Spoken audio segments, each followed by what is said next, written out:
이제 기본적으로 안식일에 예수님께서 바리새인의 지도자의 집에 떡잡 수시러 가셨다. 이 초대받아 갔다라는 뜻입니다. 그냥 길거리 지나가다가 지나가는 과객이 온데 밥 한 끼 주시겠습니까? 하고 들어갔다는 얘기가 아니고 초대를 받아서 들어갔다라는 말입니다.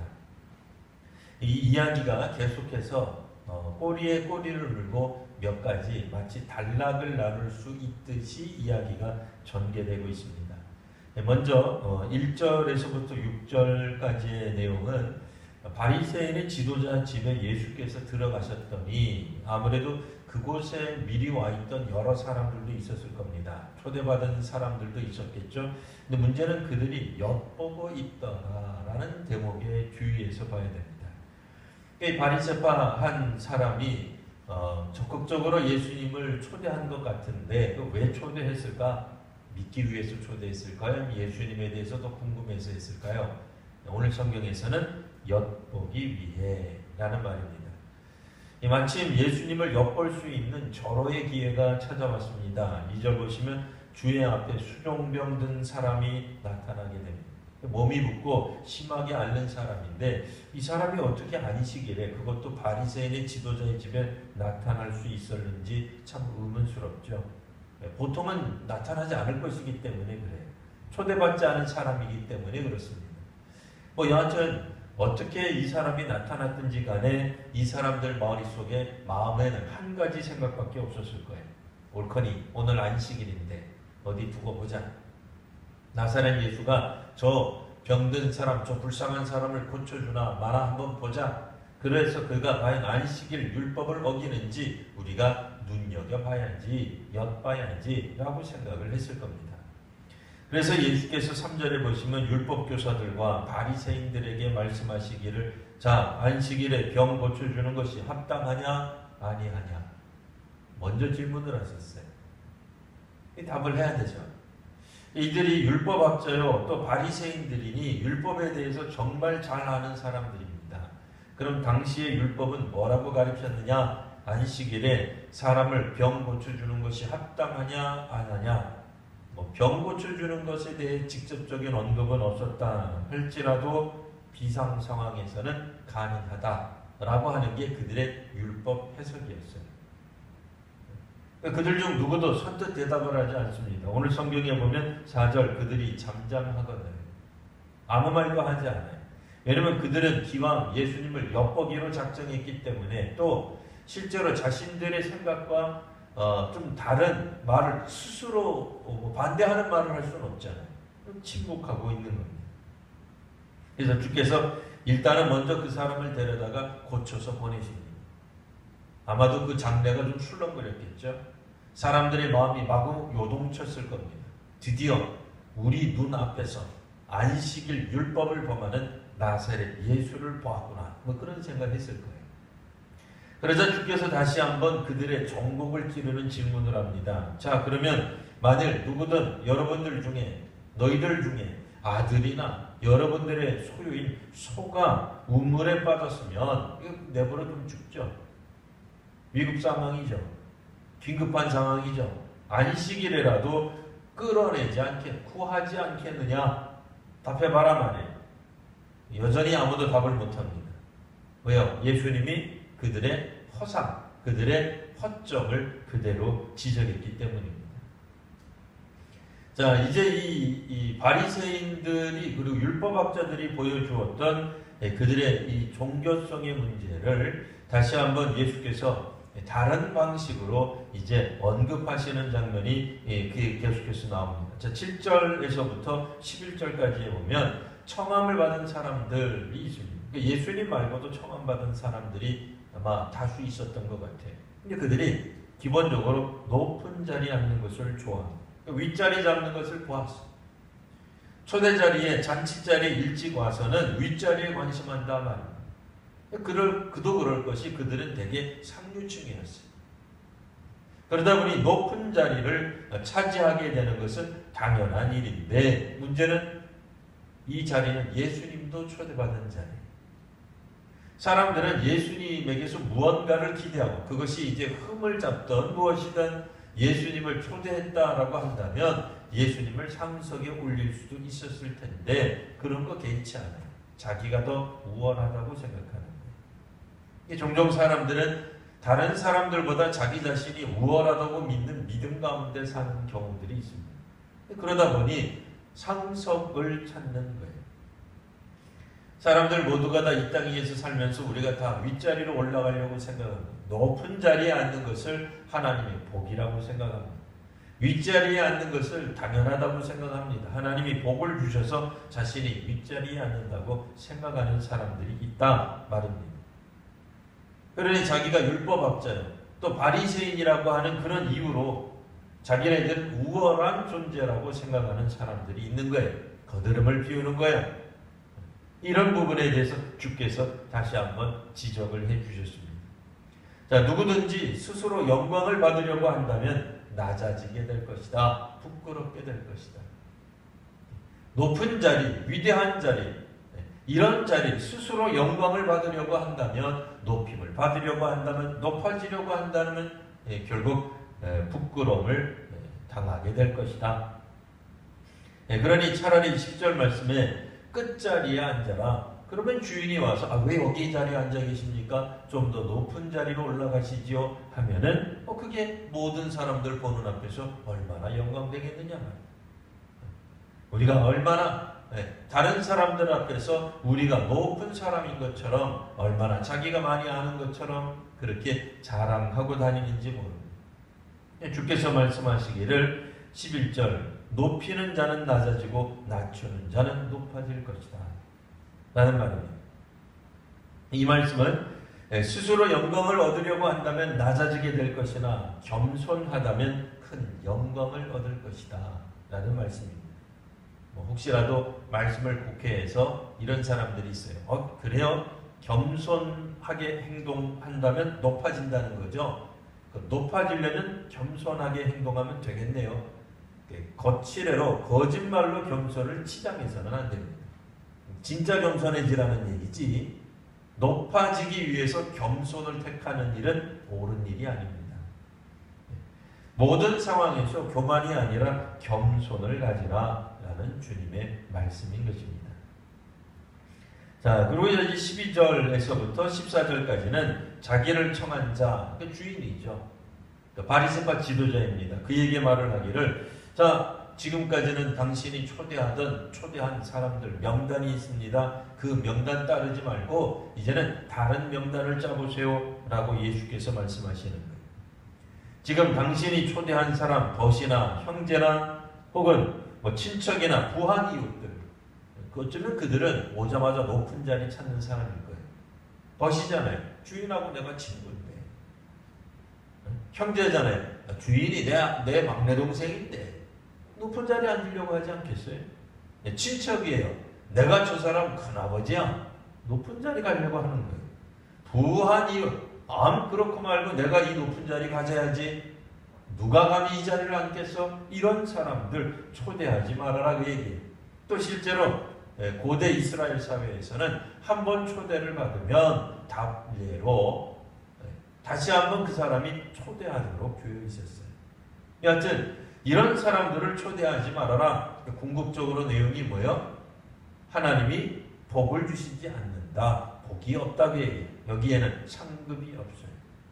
근데 만일 13절 말씀, 가난한 사람들, 몸이 불편한 사람들, 저는 자들, 맹인들을 청한다면 이는 하나님이 갚으신다는 거예요. 언제 갚으시냐? 의인들의 부활 시에 내가 갚음을 받을 것이다. 그때 내게 보상이 있을 것이다. 의인들이 부활할 때 어떤 갚음이 있을까요? 의인들이 부활할 때 같이 그 자리에 참여하게 될 것이다 라는 뜻이에요. 의인들이 부활할 때까지 기다려라. 그러면 그때 가서야 너희들에게 상급이 있을 거다. 그 뜻이 아니고, 보상은 그때 가서 받으면 그 뜻이 아니고, 의인이 부활하게 되는 그날 너도 그 자리에 함께 있게 될 것이다. 그러니 뭐라는 거예요? 의인 대접 받는다는 얘기예요. 그러니 이 얼마나 놀라운 일이에요. 자, 이런 사람들 다시 한번 생각해 보면, 자, 가난한 사람들 그들은 처음서부터 초대받으면 어디를 앉겠어요? 높은 자리에 앉고 낮은 자리를 찾겠죠. 몸이 저는 사람 높은 자리 찾지 않겠죠? 가장 비천한 자리, 끝자리를 찾으려고 하겠죠. 어쩌다가 초대를 받은 그런 저는 사람, 맹인들은 높은 자리에 앉으려고 하지도 않을 것이다 라는 말이 됩니다. 이걸 뭐겠어요? 그러니까 문자적으로 꼭 그런 어떤 가난한 사람들을 초대해서 잔치를 베풀어라 라는 뜻으로 볼 수도 있겠지만, 이게 이제 비유적으로 보면 결국 우리가 낮은 자리에 속하거나 낮은 자리에 속한 사람들을 초대하거나 너도 낮은 자리에 가거라 라는 뜻이 되는 겁니다. 자, 그리고 나서 이제 15절 말씀 보시면 함께 먹는 사람 중 하나가 이 말을 듣고는 뭐라고 얘기를 했냐면, 무릇 15절 말씀, 하나님의 나라에서 떡을 먹는 자는 복됩니다. 누군가가 갑자기 외쳤어요. 왜 외쳤을까요? 이 예수님 제자는 아닌 것 같아요. 아마 바리새인 중에 한 명일지 몰라요. 하나님 나라에서 떡을 먹는 자는 복이 있습니다. 아마도 그들 자신을 가리키는 말일 거예요. 하나님 나라에 우리는 초대받은 사람입니다 라고 이야기하는 것일 거예요. 우리 같은 위대한 율법학자들, 또 바리새인들, 바리새인의 지도자들, 우리들은 하나님 나라에 마땅히 초대받은 사람인 줄 믿습니다. 그렇게 얘기하는 거예요. 주께서 이에 대한 답을 해주십니다. 많은 사람들을 초대한 어떤 주인과 초대받은 사람들에 관한 이야기를 합니다. 고대 이스라엘에서는 준비하기 전에, 잔치를 준비하기 전에 1차 첫 번째 초대를 합니다. 그럼 초대를 통해 가지고 몇 명이 오게 될 것인지 명단이 나오게 돼요. 그럼 숫자가 파악이 되죠. 그러면 그들을 중심으로 해서 정말로 잔치를 준비하게 돼요. 음식을 알맞게 준비합니다. 그래서 준비가 다 되면 두 번째 초대를 하도록 되어 있어요. 그런데 만일 내가 정말로 가기가 싫다면 첫 번째 초대에서 거절을 해야 돼요. 그거는 예의에 어긋난 게 아니에요. 근데 첫 번째 초대에 가겠습니다 라고 말을 한 사람이 만일 이 두 번째 초대, 그러니까 또 다른 초대가 아니라 정말 날이 임박해서 하는 초대, 이제 고대하는 그 잔치가 다음 주 이 시간에 마련되었습니다. 뭐 이렇게 얘기하는 거예요. 이거는 반드시 참여해야 되는 거예요. 왜냐면 이미 준비를 거의 다 마친 상태예요. 마무리 단계에서 초대하는 거예요. 근데 이때 안 가겠다 그러는 것은 주인에게 상당한 모욕감을 주는 행위였다라고 합니다. 근데 오늘 성경에 보시면 18절 말씀, 다 일치하게 사양하네. 놀랍죠? 이들이 서로 내통을 했나? 서로 얘기를 주고받았나? 어찌된 일일까요? 일치하게 사양하여 말을 하기를 여러 가지 얘기들을 하는 겁니다. 밭을 샀습니다. 소를 샀습니다. 장가를 들었습니다. 무슨 이유를 들든지 간에 중요한 것은 이와 같은 모든 거절, 초청에 대한 거절은 주인을 노하게 만들게 된다라는 뜻입니다. 그리고 나서 이제 이 주인이 어떤 행동을 하게 됩니까? 화가 나니 노하니 자 빨리 시내와 거리와 골목으로 나가서 누구를 초대해요? 놀랍게도 아까 말했던 그 사람들이 가난한 자들, 몸이 불편한 자들, 맹인들, 저는 자들. 주인에게 이야기했던 초대할 명단을 재작성해보는 게 어떻습니까? 라고 말할 때 말했던 그 명단이 다시 한번 반복되어 나오는 거예요. 이 사람들을 데리고 오라 라고 말씀하시는 거예요. 자, 그럼 무슨 뜻이겠어요? 첫 번째로 초대받았던, 초청받았던, 청함을 받았던 사람들은 모두가 다 이제는 두 번째 초대, 그러니까 응하지 않았죠. 이제 완전히 이제 새 판을 짜야 됩니다. 그러면 새 판을 짤 때 주인은 먼저 번 초대했던 사람은 이제 재고의 대상이 들지 않는다는 거예요. 고려하지 않는다는 거예요. 재고하지 않는 거예요. 이들은 완전히 빼어놓고 완전히 다른 사람들, 누구겠어요? 바리새인들, 율법학자들이 보기에 당시의 사람들이 무시했던 사람들 명단이에요. 다시 한번 읽어보면 가난한 자들, 몸 불편한 자들, 맹인들, 저는 자들. 바리새인과 율법학자들이 생각할 때 이들은 하나님의 율법을 지키지 않았기 때문에 하나님 나라 잔치에 결단코 들어가지 못할 것이라고 예상하고 주장하고 생각했던 사람들의 명단. 근데 이 사람들이 갑자기 초대받아서 이 주인의 잔치에 들어간다라는 얘기. 심지어는 23절 보시면, 그러니까 22절에 아직도 자리가 남아 있습니다 라는 소리를 듣고는 23절만 한번 읽어볼까요? 시작. 주인이 종에게 이르되 길과 산 울타리 가로나가서 사람을 강권하여 데려다가 내 집을 채우라. 종종 총동원전도 주일 때 사용되는 캐치프레이처럼 사용되는 구절이기도 해요. 그러나 이제 그 구절은 뜻은 아니에요. 아무나 데리고 와라라고 되어 있기는 하는 건지 이게 꼭 뭐 나가서 총종 전도를 해와 그런 뜻은 아닌 것 같아요. 여기서 뭐겠어요? 예상되던 사람들이 거절을 했기 때문에 도무지 예상할 수 없는 사람 누구야? 율법에서 거리가 먼 사람들. 당시에 종교 지도자들이 생각할 때 율법과는 거리가 너무나 멀어서 구원 못 받을 거라고 간주되던 사람들이 초대를 받게 되더라 라는 뜻이에요. 오늘 본문의 핵심은 24절에 있습니다. 24절 보시면 전에 청하였던 그 사람들은 하나도 내 잔치를 맛보지 못하리라. 이게 핵심 구절이에요. 전에 청함을 받았던 사람들은 누구겠어요? 유대인들이죠. 그들 중에서도 유대인 종교 지도자들이죠. 그러니까 그들은 오히려 하나도 내 잔치에 맛보지 못하게 될 것이다. 내 잔치에 못 들어오게 될 것이다 라는 말씀입니다. 오늘 안식일에 예수께서 한 바리새인의 지도자의 집에 식사하시러 들어가는 장면에서부터 시작된 이야기입니다. 그들은 예수님을 엿보았습니다. 예수님을 걸고 넘어질 생각을 한 겁니다. 그들은 율법을 잘 알면서도 자기 편의에 따라 율법을 다른 사람에게는 아주 박하게 적용을 하고 자기네들이 적용할 때는 아주 쉽게 하는 거예요. 항상 그렇잖아요. 가진 사람이 더 무서워. 아는 사람이 더 문제. 그 사람들이 남에게는 아주 혹독하게 대하고 원래는 자기 자신에게 혹독하게 해야죠. 자기 자신에게 더욱더 철저하고 남에게는 관용을 베풀어 줄 알아야 되는데 이걸 뒤바꿔서 하는 거예요.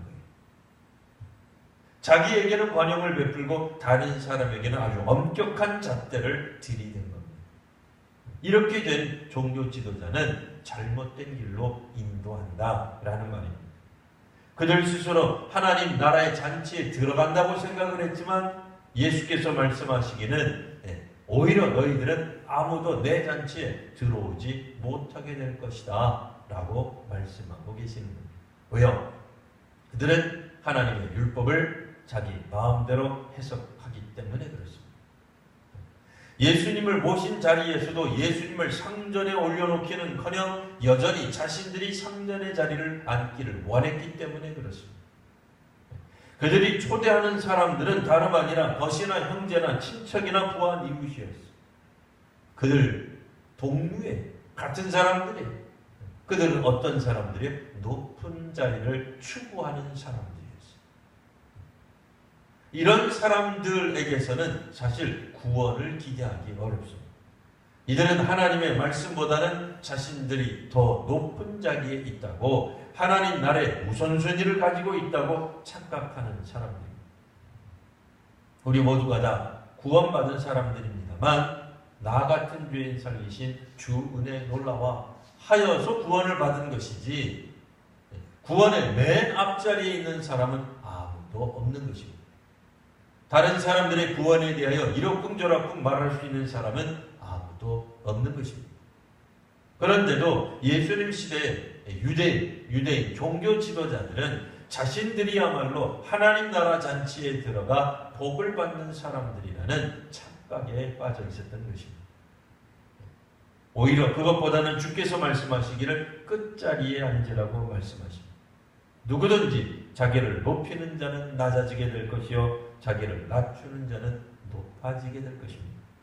자기를 낮추는 자, 또 낮아진 자로 깨닫는 사람, 이를테면 가난한 사람, 몸이 불편한 사람, 맹인들과 저는 자들과 동육인 사람들은 그들은 예수님의 초대에 기꺼이 응할 것입니다. 마지막 때, 종말의 때 기대하지 않았던 초대 손님들이죠.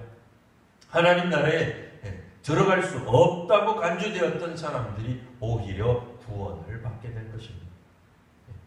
하나님의 구원의 역사에 대하여 우리가 함부로 판단할 수 있는 것이 아무것도 없습니다. 겸손히 하나님의 구원을 바라고 하나님 앞에서 믿음으로 살아가는 귀한 우리 성도님들, 저와 여러분 모두가 되시기를 바랍니다. 기도하겠습니다.